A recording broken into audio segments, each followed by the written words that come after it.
Welcome to Dweller of the Dark. We are a channel honoring the yellowed and blackened bones of many prominent authors. We will be digging up several obscure, strange, and forgotten authors who influenced many of the great horror, science fiction, and fantasy writers today. Subscribe for more tales of the horrifying, obscure, strange, and forgotten in the future. We'll have quite a collection climbing out of the tombs. If you like any of our tales, hit the like button below. Tonight we begin another short tale by H.P. Lovecraft. Polaris is a short story by H.P. Lovecraft written in 1918. It was first published in the December 1920 issue of the amateur journal The Philosopher. Polaris introduces the world to Lovecraft's fictional Pnakotic Manuscripts. These were the first of what was known as his arcane tomes. Within the story, an unidentified narrator obsesses nightly looking to constellations at the pole star.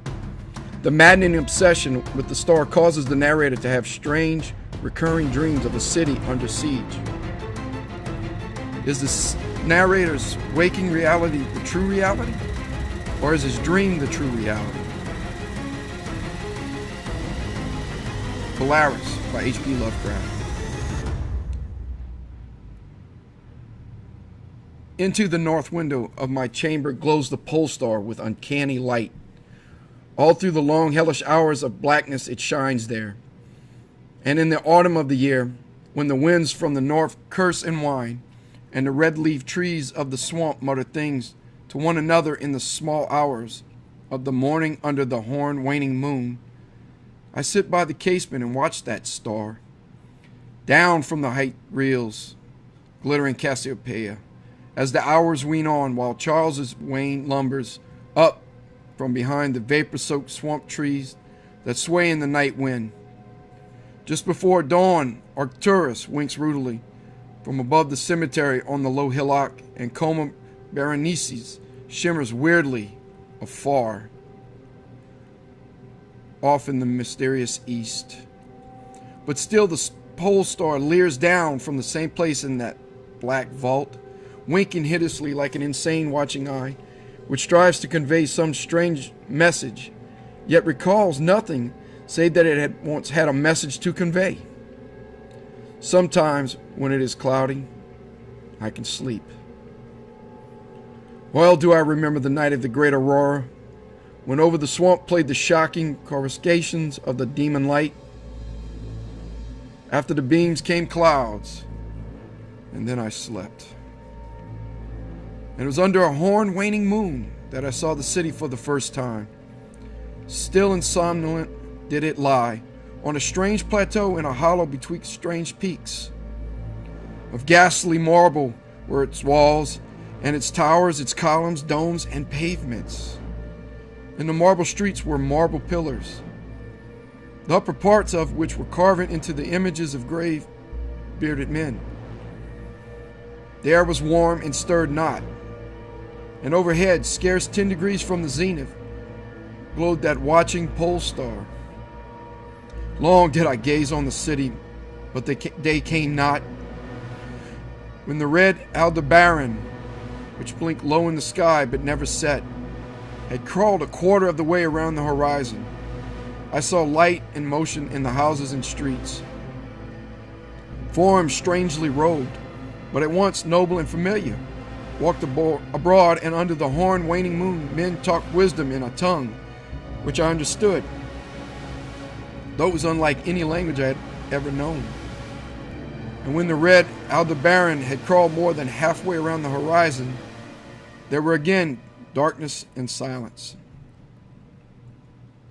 When I awaked, I was not as I had been. Upon my memory was graven a vision of the city, and within my soul had arisen another and vaguer recollection, of whose nature I was not then certain. Thereafter, on the cloudy nights when I could sleep, I saw the city often, sometimes under that horn-waning moon, sometimes under the hot yellow rays of a sun which did not set, but which wheeled low around the horizon, and on the clear nights the pole star leered as never before.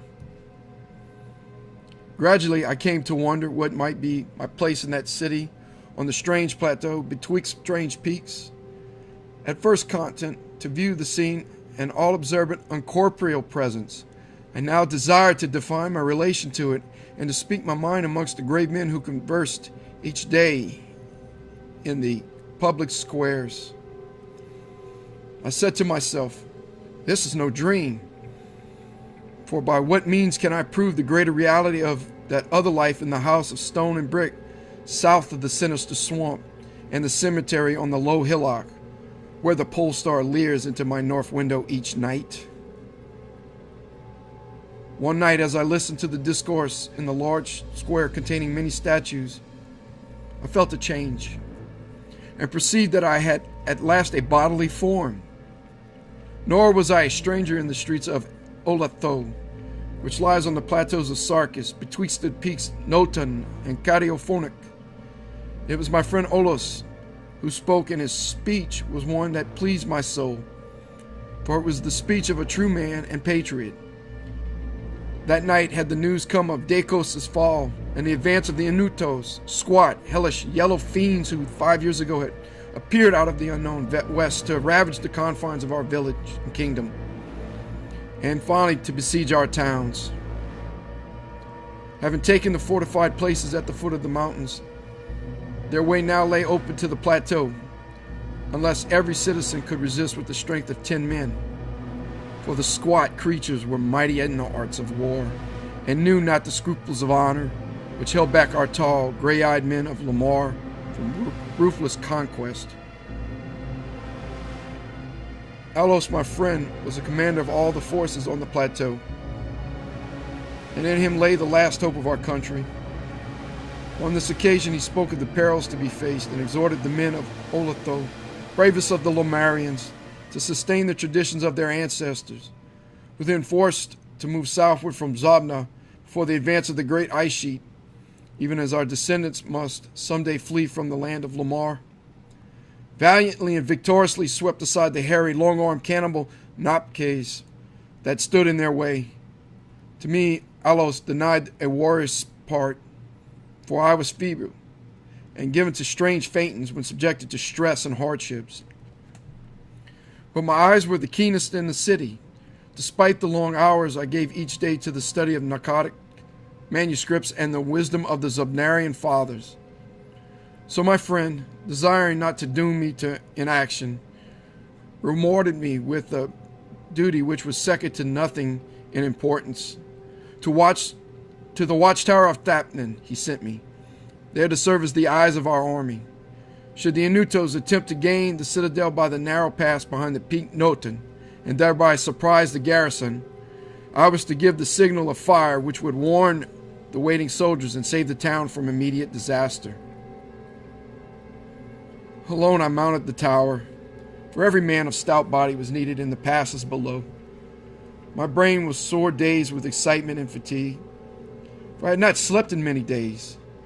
Yet was my purpose firm, for I love my native land of Lamar, and the marble city Olatho, that lies betwixt the peaks of Noton and Cariophonic. But as I stood in the tower's topmost chamber, I beheld the horn waning moon, red and sinister, quivering through the vapors that hovered over the distant valley of Banoff. And through an opening in the roof glittered the pale pole star, fluttering as if alive, leering like a fiend and tempter. Methought its spirit whispered evil counsel, soothing me to traitorous somnolence with a damnable rhythmical promise which it repeated over and over. Slumber, watcher, till the spears, 26,000 years, have revolved and I return to the spot where now I burn. Other stars anon shall rise to the axis of the skies, stars that soothe and stars that bless with a sweet forgetfulness. Only when my round is over shall the past disturb thy door. Vainly did I struggle with my drowsiness, seeking to connect these strange words with some lore of the skies which I had learnt from the Pnakotic Manuscripts. My head, heavy and reeling, drooped to my breast, and when next I looked up, it was in a dream, with the pole star grinning at me through a window from over the horrible swaying trees of a dream swamp. and I am still dreaming. In my shame and despair, I sometimes scream frantically, begging the dream creatures around me to waken me ere the Anutos steal up the pass behind the peak Noten and take the citadel by surprise. But these creatures are demons, for they laugh at me and they tell me I'm not dreaming. They mock me whilst I sleep, whilst the squat yellow foe may be creeping silently upon us. I have failed in my duty and betrayed the city of Olatho. I have proven false to Alos, my friend and commander. But still these shadows of my dream deride me. They say there is no land of Lamar, save in my nocturnal imaginings. That in those realms where the pole star shines high and red, Aldebaran crawls low around the horizon. There has been naught save ice and snow for thousands of years, and never a man save squat yellow creatures, blighted by the cold, whom they call Eskimo.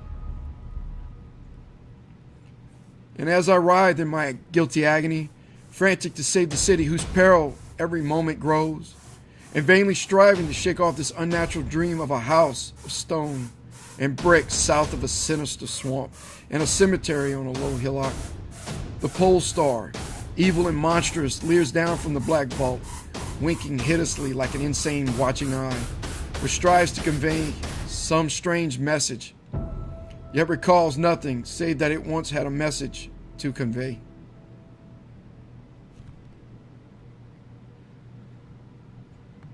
Thank you for listening.